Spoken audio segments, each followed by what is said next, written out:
এই এই এই উপহার দানের শিশু উপহার দিব এই আশা ব্যক্ত রেখে সকলকে ধন্যবাদ জানিয়ে আমি আমার সংক্ষিপ্ত বক্তব্য শেষ করছি। আসসালামু আলাইকুম। বাংলাদেশ জিন্দাবাদ, বাংলাদেশ জাতীয়তাবাদী দল জিন্দাবাদ। শহীদ জি অমর হোক, বেগম খালেদা জি অমর হোক, তারুণ্যের অহংকার তারেক রহমান জিন্দাবাদ। সকলকে ধন্যবাদ। আসসালামু আলাইকুম ওয়া রাহমাতুল্লাহি ওয়া বারাকাতুহু। এখন বক্তব্য রাখবেন মাইরা ইউনিয়ন বিএনপির সিনিয়র সহ সাধারণ সম্পাদক জনাব রহমাতুল্লাহকে বক্তব্য রাখার জন্য বিনীতভাবে আহ্বান করছি।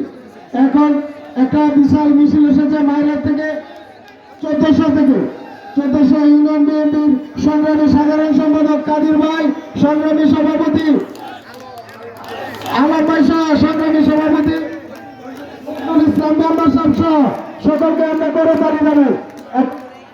গুলাব ভাই সহ সকল নেতৃবৃন্দকে আমরা করে তালি জানাই। বিসমিল্লাহির রহমানির রহিম। বাংলাদেশ জাতীয়তাবাদী দল বিএনপির ধানের শীষের সমর্থনে আয়োজিত আজকের এই বিশাল জনসমুদ্রে উপস্থিত কিশোরগঞ্জ জেলা বিএনপির